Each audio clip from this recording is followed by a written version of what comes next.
नमस्कार. नमस्कार.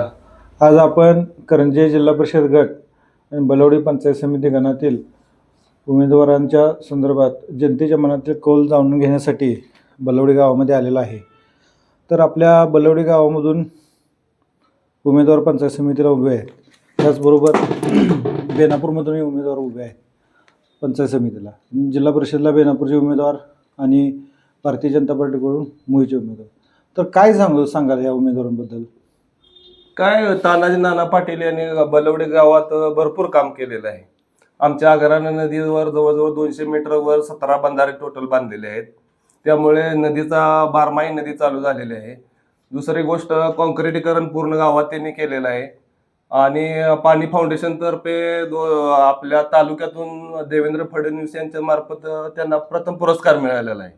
आणि अग्रणा नदी बारमाही झाल्यामुळे इथं सर्व शेतकरी खुश आहेत. तसेच कामाच्या बाबतीत म्हणलं तर त्यांना तोडच नाही.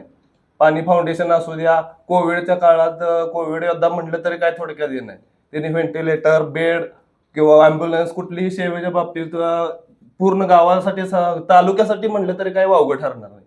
सगळ्यांसाठी त्यांनी भरपूर काम केलेलं आहे. त्यामुळं त्यांना कमळाच्या चिन्हावर सगळ्यांनी करून मतदान केलं तर एक नंबर आहे. आणि आता त्यांचं सरकार नाही. आणि दुसरी गोष्ट असं झालंय की 1995 पासून बेनापूरमध्ये एकाच गावात जवळजवळ आपण त्यांना 5 वेळा निवडून दिलेलं आहे. तरी पण आमच्या गावासाठी त्यांनी काय केलं नाही किंवा तालुक्यासाठी त्यांनी तर सांगावं कुठं कामं केलीत, कुठं काय केले. तसं आमचा आता जे नेता उभं राहिलंय यांचं तुम्हाला प्रूफ सहित सगळी कामं तुम्हाला टोटली काय पाहिजे ते देऊ शकतोय. दोन्ही उमेदवारांच्या बाबतीत जर विचार करायचं म्हणलं तर आता आपण आपल्या गावातील उमेदवार जे आहेत भारतीय जनता पार्टीकडून बलवडी पंचायत समितीसाठी उभे आहेत ते तानाजी पाटील यांच्या बाबतीत सांगितलं. आता शिवसेनेकडून याच ठिकाणी एक अनुभवी माजी जिल्हा परिषद सदस्य असणारे सुहास शिंदे साहेब ते आहेत. त्यांच्या ताब्यात खानापूरची नगरपंचायत आहे. गावातली स्थानिकला बेनापूरची सत्ता आहे आणि प्रगर्द असा त्यांच्याकडे राजकीय अनुभव आहे. त्यांनी यापूर्वीही घाटमाथ्यावरती जिल्हा परिषद सदस्य असताना विविध विकास कामे केलेली आहेत. काही सामाजिक कार्यात ते अग्रेसर असतात. असं त्यांचा पूर्णपणे प्रचारामध्ये धुरा उडलेला आहे. तर दोन्हीच उमेदवारांची तफावत म्हटलं तर काय सांगाल तुम्ही? तफावत आहे की, पण राजकीय घराणेशाही पूर्ण तालुक्यातनं किंवा आपल्या गटातनं सारखं एकाच गावाला काय दुसऱ्या गावात किती तर जवळजवळ आपल्या 22 गाव आहेत. 22 गावात दुसऱ्या गावातून तिकीट द्यायला पाहिजे होतं. एकच तीन प्रत्येक घराणेशाही जर चालवायची म्हणलं, जो काम करतंय ती मागं तसं जर राहते.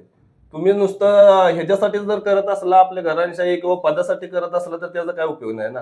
सगळ्यांना सोबत घेऊन सगळ्यांनाच तिकीट मिळालं पाहिजे. सगळ्या गावातनं ही मिळालं पाहिजे, प्रचार झाला पाहिजे, सगळ्या गावांची कामं केली पाहिजे. नुसतं नगरपंचायत किंवा जिल्हा परिषद झालं तर एका गावात किंवा एका तालुक्यात किंवा एका ह्याच्यात हे झालं तर होत नाही ना. जेवढे आपल्या गटात गाव आहे सगळ्यांचाच विकास केला पाहिजे ना.